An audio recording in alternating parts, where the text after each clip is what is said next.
दोस्तों अब हम स्टॉक एनालिसिस करने वाले हैं इथ पैरी इंडिया लिमिटेड कंपनी का। पहले हम फंडामेंटल एनालिसिस करेंगे और उसके बाद टेक्निकल एनालिसिस करेंगे और इस कंबाइन एनालिसिस से समझने की कोशिश करेंगे कि हम लोग इस स्टॉक को हमारे स्टॉक पोर्टफोलियो में ऐड कर सकते हैं कि नहीं कर सकते हैं।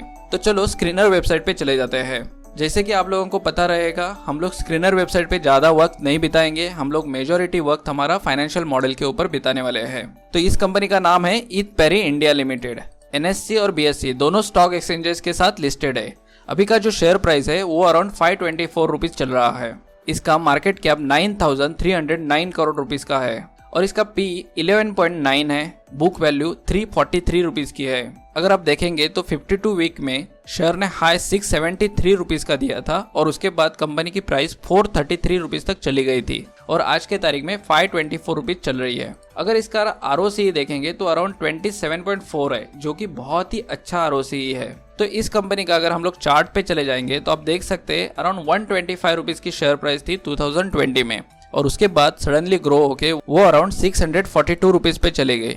इसका कोई तो मीनिंग रहेगा क्यों इतनी प्राइस बढ़ी और उसका रीज़न क्या थे, वो भी समझने की कोशिश करेंगे। तो अगर हम लोग इसके पीयर ग्रुप में चले जाते हैं तो आप देख सकते हैं शेयर का जो पी है वो बाकी सारे पी से कम है, यानी कि स्टॉक अभी इन सारे कंपनीज के कंपैरिजन में अंडर वैल्यूड दिख रहा है। अगर आप इधर देखोगे तो प्रोज अच्छे हैं, कॉन्स कुछ भी नहीं है। तो ओवरऑल ये कंपनी अच्छी दिख रही है। इसके बाद अगर हम लोग क्वार्टरली रिजल्ट पे चले जाएंगे तो आप देख सकते हैं जून 2020 में 4,000 करोड़ का रेवेन्यू था। उसके बाद वो अच्छा खासा ग्रो होकर 7,000 करोड़ तक चला गया। इस कंपनी का जो क्वार्टर ऑन क्वार्टर रेवेन्यू रहेगा वो साइकिलिकल रेवेन्यू दिखेगा, क्योंकि ये कंपनी आप अगर देखेंगे शुगर इंडस्ट्री में काम कर रही है। तो जब आप इस कंपनी के नंबर्स चेक करोगे तो आपको क्वार्टर टू क्वार्टर चेक करने होंगे और समझना होगा कि अभी के नंबर्स इस कंपनी के अच्छे हैं कि बुरे हैं। तो ओवरऑल हम लोग अगर देखेंगे 4,000 जून का क्वार्टर दिख रहा था, इधर जून का क्वार्टर 7,000 करोड़ का है। अच्छा खासा रेवेन्यू ग्रोथ दिख रहा है। अगर इसी का 2021 में नंबर देखोगे तो 4,300, उसके बाद जून में देखोगे तो 7,146। इससे थोड़े से कम नंबर आए थे लास्ट क्वार्टर में। तो overall quarter on quarter result बहुत ही अच्छे हैं और ये साइकिलिकल बिजनेस है, इसकी वजह से आपको साइकिलिकल इसके क्वार्टरली रिजल्ट देखने होंगे। अगर हम लोग प्रॉफिट एंड लॉस स्टेटमेंट में आते हैं तो इसका एक बहुत ही इंटरेस्टिंग फैक्ट आपको दिखेगा, जिसमें आप सेल देखोगे तो अराउंड 12,000 करोड़ से सेल ओनली 17,000 18,000 करोड़ तक आया था 2021 में। यानी कि कंपनी का सेल बढ़ ही नहीं रहा था कितने सारे ईयर्स तक, और उसके साथ साथ ऑपरेटिंग मार्जिन उनका कंटिन्यूअसली वही लेवल पे है, 10% 9%। इधर कम हुआ था, वापस 10% 8% 9%, वापस 11%। तो ओवरऑल इनका जो बिजनेस है, जैसे क्रॉप अच्छे आएंगे वैसे इनके नंबर्स भी अच्छे आते हुए दिखेंगे। अगर नेट प्रॉफिट देखोगे तो अराउंड 527 करोड़ का प्रॉफिट कमा रही थी, उसके बाद स्लोली रिड्यूस हुआ प्रॉफिट 175 करोड़ तक आया और वापस ग्रो होते हुए दिखा और अभी ये 1800 करोड़ तक प्रॉफिट कमा रही है। यानी कि कंपनी अच्छा खासा नेट प्रॉफिट कमा रही है। तो ओवरऑल अगर आप देखेंगे तो रिसेंट ईयर में अच्छी खासी ग्रोथ दिखाई है। उसी के चलते आप अगर चार्ट में जाओगे तो ये शेयर प्राइस बढ़ते हुए दिख रही है। अगर शेयर प्राइस इधर बढ़ी है और उसके बाद थोड़ी बहुत प्रॉफिट बुकिंग हुई है तो ओवरऑल इधर आगे अच्छे नंबर्स आएंगे तो आप वापस से इस शेयर को वापस बढ़ते हुए दिखेंगे। उसके साथ साथ बैलेंस शीट पे अगर हम लोग चले जाते हैं तो आप रिजर्व देख सकते हैं बढ़ रहा है। कंपनी के पास बोरोइंग्स कंटिन्यूअसली हाई थी, आप देख सकते हैं कंटिन्यूअसली हाई थी और इधर से 2020 के बाद बोरोइंग्स कम होते हुए दिख रही है और अभी 1,600 करोड़ की बोरोइंग है। यानी कि कंपनी ने अपने बैलेंस शीट के ऊपर का जो लोन है वो रिड्यूस किया है। उसी का रीज़न है कि आप ये सारे डेवलपमेंट की वजह से शेयर प्राइस बढ़ते हुए दिख रहे हैं। बैलेंस शीट पे वापस आते हैं तो आप देखो fix asset 3,000 crore same fix asset दिखेंगे, लेकिन सडनली इधर आप देख सकते हैं फिक्स असेट बढ़ते हुए और इधर आप देखो लेटेस्ट ईयर में मार्च 2023 में 500 करोड़ उन्होंने वर्किंग कैपिटल में इन्वेस्टमेंट किया है। यानी कि इधर इन्वेस्टमेंट बढ़ेगा और शायद और इन्वेस्टमेंट बढ़ते हुए दिखेगा जब वो लोग और प्रॉफिट कमाएंगे। उसके साथ साथ इन्वेस्टमेंट आप देखो 600 500 430 400, तो ये कम थी इन्वेस्टमेंट इस लेवल पे, वापस इधर वापस बढ़ाते हुए दिख रही है। अदर असेट्स में जाओगे तो कंपनी के पास कैश जो थी ना पहले ईयर में 2012 में 1,000 करोड़ की थी, उसके बाद आप देखो कैश कम होते हुए दिख रही थी, लेकिन इधर अच्छा प्रॉफिट होने की वजह से उनके पास कैश अच्छी खासी बच रही है। जो शायद वो लोग इन्वेस्टमेंट में कन्वर्ट कर सकते हैं या फिर शेयर होल्डर्स को डिविडेंड दे सकते हैं। तो ये ओवरऑल आप देखेंगे तो बैलेंस शीट है। अगर हम लोग इन्वेस्टर सेक्शन में चले जाते हैं तो आप देख सकते हैं प्रमोटर्स के पास 44% होल्डिंग है, तो इसमें वो लोग कुछ भी रिडक्शन नहीं कर रहे हैं। उसके साथ साथ एफआईएस के अगर नंबर देखेंगे तो ऊपर नीचे जाते हुए दिखेंगे, लेकिन रिसेंट में आप देखो 10%, 11%, 11%, 11%, 10%, तो ये अच्छे नंबर्स है। डीआईएस के नंबर कम थे स्टार्टिंग में, लेकिन सडनली बढ़ते हुए दिखे और अभी वो 4.76% तक है। पब्लिक का जो होल्डिंग है वो हमेशा अच्छा रहा है, अराउंड 40% अभी रिसेंट में दिख रहा है। अगर हम लोग आगे बढ़ते हैं और हमारे फाइनेंशियल मॉडल पे चले जाते हैं तो आप देख सकते हैं शेयर प्राइस हम लोगों ने 524 रुपीज़ ली है। नंबर ऑफ शेयर्स 17.75 करोड़ के है। इक्विटी रिस्क प्रीमियम 8 का पकड़ा है। रिस्क फ्री रेट 7.30 है। लीवर्ड बीटा 0.47 है और इक्विटी शेयर डिविडेंड 5.50 का है। अगर ये आप लोगों को पता नहीं है, आपने पहली बार इस वीडियो को देख रहे हो, तो हमारा यूट्यूब चैनल पे हम लोगों ने इसकी प्लेलिस्ट अपलोड की है, किस तरह से वो मॉडल बनाए जाते हैं उसके रिगार्डिंग हम लोगों ने ओवरऑल वीडियोस अपलोड किए हैं। उसके साथ साथ हम लोग अभी स्टॉक एनालिसिस कर रहे हैं। बिगिनर लेवल पे हो तो द कंप्लीट इन्वेस्टमेंट कोर्स वाला जो पूरा सीरीज है उसको आप देख सकते हैं। ये थोड़े पुराने वीडियोस है, लेकिन अगर आप देखोगे तो ओवरऑल आपको इन्फॉर्मेशन आ जाएगी कि किस तरह से ये सीरीज कंटिन्यू हुई है। हम लोग आगे बढ़ेंगे और हमारे मॉडल पे वापस आ जाते हैं। अगर हम लोग इनकम स्टेटमेंट में जाते हैं, आप देख सकते हैं 30% का ओवरऑल वेटेड एवरेज ग्रोथ दिख रही है। तो इसका मतलब हम लोगों ने जब अजम्पशन में नंबर पकड़े तो हम लोगों ने बहुत कम नंबर पकड़े, 7.5, 7.5 और उसके बाद 10%, 10%। हम लोग ये नंबर क्यों अज्यूम कर रहे हैं? क्योंकि इन्फ्लेशन होता है। समझो कि अगर इस साल आपको कुछ प्रोडक्ट 100 रुपीज़ में मिल रहा है तो नेक्स्ट ईयर उसकी प्राइस बढ़ के आपको 105 रुपीज़, 110 रुपीज़ मिलेगा। वही हम लोगों ने इन्फ्लेशन के रेट ही पकड़े, यानी कि 7.75 और कुछ थोड़ी बहुत ग्रोथ दिख सकती है, वो हम लोगों ने इधर कंसिडर किया है। उसके साथ साथ अदर इनकम जो है वो 98% से ग्रो हो रहा है, जो कि हम लोग 20% से कंसिडर कर रहे हैं। उसके साथ साथ टोटल एक्सपेंसेस 89%, वही हम लोगों ने कंटिन्यू रखे हैं। इंटरेस्ट कॉस्ट सेम रखी है। डिप्रिशिएशन 8%, जो कि अच्छा डिप्रिशिएशन है, बहुत ज़्यादा असेट डिप्रिशिएट नहीं हो रही है। उसके बाद हम लोग अगर ट्रेड रिसीवेबल देखेंगे तो 23 डेज, उसके बाद ट्रेड पेएबल 74 डेज और इन्वेंट्री 75। ये थोड़ा अच्छे से मैनेज नहीं हो रहा है, ये अच्छा मैनेज होना चाहिए। उसके बाद हम लोग देखेंगे तो करंट असेट माइनस में दिख रहा है, लेकिन हम लोगों ने 2.5% पकड़े हैं। उसके बाद हम लोग फिक्स असेट 7% का ग्रोथ दिखा रहा है, हम लोग 10% का ग्रोथ कंसिडर कर रहे हैं, क्योंकि उनके पास कैश आ रही है तो वो कैश वो लोग फिक्स असेट में इन्वेस्ट कर सकते हैं और वो फिक्स असेट की वजह से रेवेन्यू और ग्रो होते हुए दिखेगा। उसके बाद नॉन करंट असेट 46% से ग्रो हो रहे हैं, जो हमने 10% पकड़े, क्योंकि इतने ग्रो नहीं होंगे। अगर ये 731 करोड़ से 1800 करोड़ तक आए हैं तो 1800 करोड़ के 2700 करोड़ तक जा सकते हैं, वो हमने अजम्पशन किया है। उसके बाद आप देख सकते हो अराउंड 1300 करोड़ की कैश कंपनी अपने पास रखती है।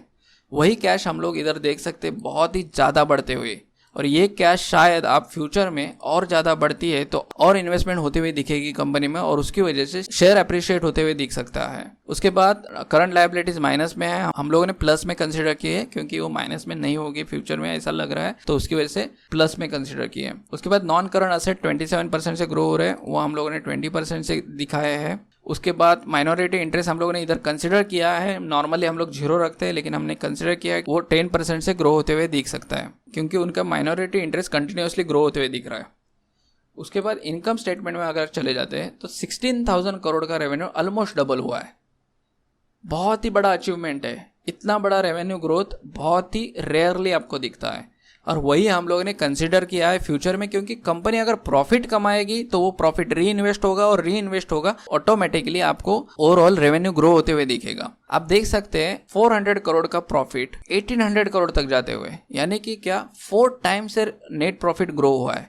वही प्रॉफिट हम लोग डबल कंसिडर कर रहे हैं, यानी कि क्या 3500 करोड़ तक जाते हुए दिख सकता है। हम लोगों ने स्लो ग्रोथ कंसिडर की है, इसके लिए वो ग्रोथ आपको कम दिखेगी। ओवरऑल अगर हम लोग बैलेंस शीट पे चले जाएंगे तो आप देख सकते हैं इधर जो उनका लॉन्ग टर्म बोरोइंग्स था उन्होंने ऑलमोस्ट नील किया है, और लॉन्ग टर्म बोरोइंग उन्होंने नील किया है। उसके साथ साथ शॉर्ट टर्म बोरोइंग जो उनका रहता था वो भी ऑलमोस्ट नील करते हुए दिख रहे हैं, यानी कि ये बोरोइंग जो है फ्यूचर के अजम्पशन में भी कम होते हुए दिखेगा। बैलेंस शीट 15,000 करोड़ से 18,000 करोड़ की हुई है, यही 18,000 करोड़ की बैलेंस शीट 40,000 करोड़ तक जाते हुए दिखेगी, क्योंकि वो मेजॉरिटी जो पैसे देने थे बाहर के वो उन्होंने ऑलरेडी दे चुके हैं। अभी आपको बैलेंस शीट में इंक्रीमेंट दिखेगा। क्योंकि बैलेंस शीट में ये प्रॉफिट इंक्लूड होने वाला है। उसके साथ साथ अगर आप कैश देखोगे तो कंपनी के पास कितनी कैश रहती थी, 300 करोड़, 138 करोड़, 1800 करोड़, 1400 करोड़, ये कैश बढ़ी क्योंकि प्रॉफिट बढ़ा। उसके साथ साथ ये कैश आपको आगे और बढ़ती हुई दिखेगी, अराउंड 16,000 करोड़ तक कैश जाती हुई दिख सकती है। अगर हम लोग आगे बढ़ेंगे और DCF वैल्यूएशन में देखेंगे तो आप देख सकते हैं कैश अच्छी खासी ग्रो होते हुए दिख रही है, क्योंकि अगर आप फ्री कैश फ्लो देखोगे तो अच्छा खासा जनरेट होने वाला है। अगर फ्री कैश फ्लो अच्छा जनरेट होगा तो ओवरऑल शेयर प्राइस में आपको अच्छा अप्रिसिएशन दिखेगा। अभी की करंट मार्केट प्राइस 524 करोड़ की है और कंपनी का अभी का वैल्यूएशन आप देखोगे, इधर मैं आपको दिखाता हूँ, 9,300 करोड़ का है। मॉडल के हिसाब से वो वैल्यूएशन 38,000 करोड़ तक जाते हुए दिख रहा है। और इसमें अगर आप देखोगे तो इसमें ऐसा नहीं है कि बैलेंस नहीं है। आप देखो net present value cash flow की 48% है और टर्मिनल वैल्यू की भी 50% है। अगर यही नंबर्स देखेंगे तो उसके चलते ये जो इंट्रिंसिक प्राइस है वो अराउंड 2,165 रुपीज़ तक जाते हुए दिख रही है। 313% का ग्रोथ दिख रहा है। अगर हम लोग ये ग्रोथ अभी नहीं आता है, समझो कि टर्मिनल ग्रोथ हम लोग रिड्यूस करके 2.5% करते हैं, तो भी आप देखोगे तो 2,000 रुपीज़ तक शेयर की प्राइस जा सकती है। वो आपका फ्री कैश फ्लो सजेस्ट कर रहा है। अगर हम लोग आगे बढ़ेंगे और रेशो एनालिसिस से कंफर्म करने की कोशिश करेंगे तो आप देख सकते हो डेप्थ टू इक्विटी ऑलरेडी बहुत ही अच्छा रिकवर हुआ है। ये देखो 1.56 से 0.20 और इधर कुछ भी नहीं, लिटरली अच्छा खासा ग्रोथ दिख रहा है। इंटरेस्ट कवरेज रेशो 3 था, अबो 4 होना चाहिए था, वो 9.7 और इधर आप देख सकते हो अराउंड 35, ह्यूज इम्प्रूवमेंट। उसके बाद अगर आप ऑपरेटिंग इफिशिएंसी रेशोज में देखोगे तो ओवरऑल रेशोज में अच्छी खासी इंप्रूवमेंट दिख रही है। और एक लेकिन इधर प्रॉब्लम जो दिख रहा है वो कैश कन्वर्जन साइकिल में दिख रहा है। वो आप देख सकते हैं 65 डेज का कैश कन्वर्जन साइकिल था, वो अराउंड 30 डेज तक आप इधर देख सकते हैं। इधर हम लोगों ने वेटेड एवरेज के हिसाब से लिया है तो 25 के हिसाब से वो दिख रहा है। उसके बाद अगर फ्री कैश फ्लो देखोगे तो ये लास्ट 3-4 ईयर्स से कैश जनरेट कर रही है कंपनी और वही आगे जनरेट करते हुए दिखेगी। उसके बाद अगर ये 5 रेशोज देखोगे, रेवेन्यू ग्रोथ रेशो है, ऑपरेटिंग प्रॉफिट ग्रोथ रेशो है, तो ये ओवरऑल अच्छे दिख रहे हैं। उसके बाद प्रॉफिटेबिलिटी में आप जाओ, देखो 39% का ROC है। रेवेन्यू बढ़ रहा है इसके लिए 36% और थोड़ा बहुत कम होते हुए, लेकिन ये अबो 20 होना ज़रूरी है। अगर ये 20 अबो रहेगा तो कंपनी ओवरऑल अच्छी है, वो हमें इधर से समझ में आता है। ROIC भी बहुत अच्छा है। उसके बाद अगर हम लोग वैल्यूएशन रेशोज पे चलते हैं, ये देखो लास्ट 5 ईयर्स की प्राइस है। अब देखो मार्केट कैप 3,600 करोड़ का था, वो 8,300 करोड़ तक आया है और करंट मार्केट प्राइस के हिसाब से वो 9,300 करोड़ तक का है। यही मार्केट कैप आप 50,000 करोड़ तक जाते हुए देख सकते हैं। इधर जो 3 टाइम हुआ वही हम लोग इधर से 4 to 5 टाइम जाते हुए दिख सकता है। क्यों? क्योंकि आप देखो 40% हम लोगों ने एक्सपेक्टेड रिटर्न रखा है, तभी भी PEG रेशो ओवरवैल्यूड नहीं दिख रहा है, किधर भी नहीं दिख रहा है। P रेशो 5, 7, 9, 11, 14 इसी के रेंज में दिख रहा है, यानी कि P रेशो भी महंगा होते हुए नहीं दिख रहा है। तो इसका मतलब ये जो रिटर्न्स है ये पॉसिबल दिख रहे हैं।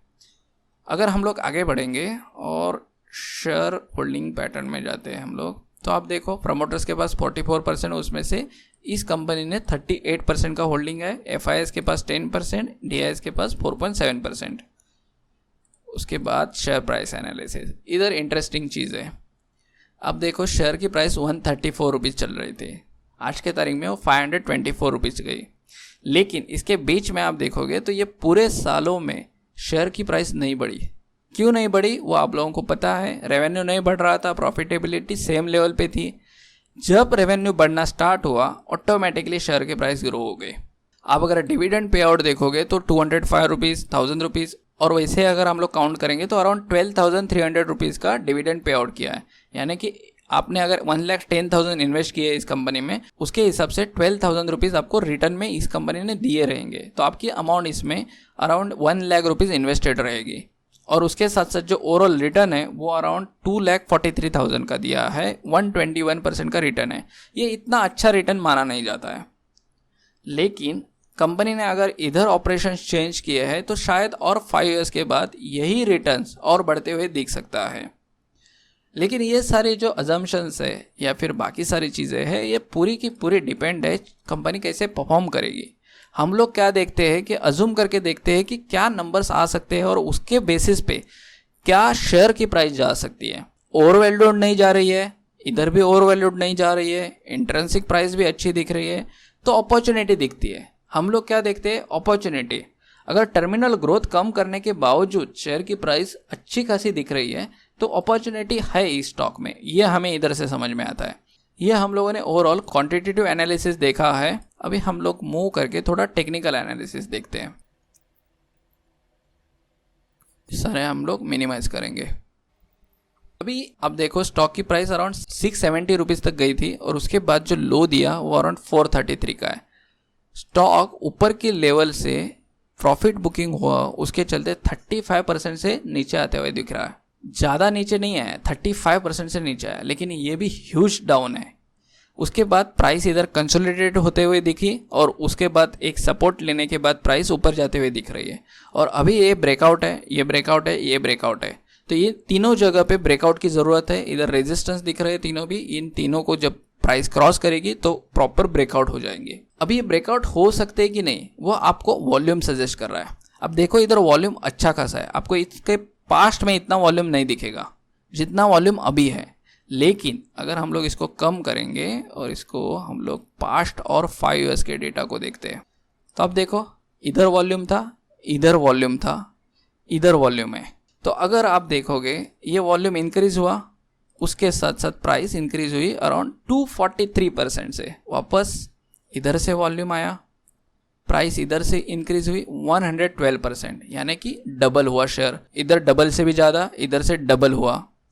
तो ओवरऑल आप देख सकते हैं शेयर का जो रिटर्न आया वो एक साथ 532% से ग्रोथ हो गई शेयर की। अगर वो लोग नंबर्स लाते हैं फ्यूचर में और उनके नंबर्स क्वार्टर ऑन क्वार्टर अच्छे आते हैं और ऐसे ही वॉल्यूम इंक्रीज होता है, यानी कि इन्वेस्टर इसमें इंटरेस्ट लेते हैं, तो शेयर की प्राइस और बढ़ते हुए दिखेगी और वो 5 टाइम जा सकती है, जैसे 5 टाइम इधर आपको दिख रही है। अगर शेयर की प्राइस नीचे आती है, समझो कि आज के लेवल पे हम लोग प्लान करते हैं इसको खरीदने का, तो इधर से अगर प्राइस नीचे आती है तो हम लोग किधर एवरेज कर सकते हैं प्राइस को।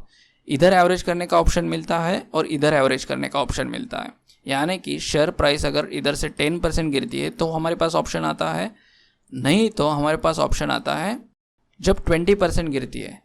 लेकिन मैंने आप लोगों को एक वीडियो में बताया था, आप जब तक शेयर 30% से नहीं गिरता है तब तक आप उसमें एवरेज मत करना, क्योंकि आप बार बार एवरेज करोगे तो अमाउंट आपको बीच के लेवल पे नहीं मिलेगी। जब आप शेयर कोई गिरता है और इस लेवल पे मिलेगा तब आप उसमें एवरेज करो। अगर ये स्ट्रॉन्ग सपोर्ट है तभी भी उसको इग्नोर करो, क्योंकि 10% से ही डाउन हुआ है ना, आपको आगे के नंबर्स देखने होंगे। अगर किसी भी रीज़न से स्टॉक नीचे आता है तो आपको एक 20-30% का गैप होना चाहिए आपके एवरेज और अबोव वाले प्राइस में, तभी आप एवरेज करो। बार बार एवरेज मत करना स्टॉक को। और अगर आपको ये स्टॉक अराउंड 560 से लेके 400 रुपीज़ तक मिलता है इस रेंज में, और इसमें आप अगर खरीदते हो तो इसका एक एवरेज प्राइस अच्छा निकल के आएगा। और जब आप इसको होल्ड करोगे अराउंड 2000 रुपीज़ की प्राइस तक, 2500 रुपीज़ की प्राइस तक, तब वो प्राइस आपको अच्छा रिटर्न ला के दे सकते हैं। अगर हम लोग ये देखना है तो हम लोग जाएंगे हमारे स्टॉक के लिस्ट में। अब देखो इधर हम लोगों ने अपडेट किया है ईथ पैरी लिमिटेड, 524 रुपीज़ का प्राइस हम लोगों ने डाला है। हमें चाहिए 2818 रुपीज़ प्राइस। अगर हम लोग हमारे मॉडल पे चले जाते हैं, इसमें भी चले जाते हैं, 40% ईजीली दिख रहा है। तो ओवरऑल इस कंपनी में ग्रोथ दिख रही है, ओवरऑल ग्रोथ हो सकती है पास्ट के 5 ईयर्स के डेटा के हिसाब से। वो भी समझ में आ रहा है कि डेटा अगर रेवेन्यू बढ़ता है तो कंपनी अच्छा खासा ग्रोथ दिखा सकती है। तो रेवेन्यू इंपॉर्टेंट है और उसके साथ साथ इन्वेस्टर्स भी इंटरेस्टेड रहने चाहिए। ये वॉल्यूम जो है वो वही सजेस्ट करता है आपको। जब ये वॉल्यूम बढ़ेगा ऑटोमेटिकली शेयर की प्राइस ऊपर जाते हुए दिखेगी, और जैसे ही वॉल्यूम कम होगा और ओवरऑल वॉल्यूम नहीं दिखेगा तो एक रैली पकड़ने के बाद स्टॉक प्राइस नीचे आते हुए दिख सकती है।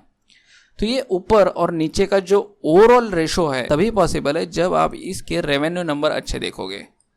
अगर ये क्वार्टर ऑन क्वार्टर रिजल्ट अभी एक ही क्वार्टर आया है नेक्स्ट ईयर के लिए, तो 7000 करोड़ का रेवेन्यू दिया है। अभी सितंबर क्वार्टर अगर ये 11000 करोड़ को क्रॉस करता है तो अच्छा क्वार्टर माना जाएगा। उसके साथ साथ अच्छा प्रॉफिट पोस्ट करता है तो ये और अच्छा हो जाएगा इस कंपनी के लिए। आप ओवरऑल इस शेयर में ग्रोथ देख पाएंगे। इतना ही डिस्कस करने के लिए था, आपको ये बताना था कि जिस वक्त मार्केट सबसे ऊपर के लेवल पे है उस वक्त भी आपके पास अपॉर्चुनिटी अवेलेबल होती है। आपको सिर्फ उन स्टॉक्स को ढूंढना ज़रूरी है। आप अगर इन वीडियोस को सही से देखोगे, स्टॉक एनालिसिस सही से बनाना सीखोगे, तो ऑटोमेटिकली आप अच्छे स्टॉक को पिक करना सीखोगे, अच्छे स्टॉक ढूंढना सीखोगे। ओवरऑल आपको अच्छे स्टॉक मिल सकते हैं। मैंने इधर 6 वीडियोस ऑलरेडी अपलोड किए, इसमें से जो 5 वीडियोस हैं वो हमारे स्टॉक एनालिसिस के वीडियोस है। तो ओवरऑल इस वीडियो में इतना ही। अभी मिलेंगे नेक्स्ट लेसन में।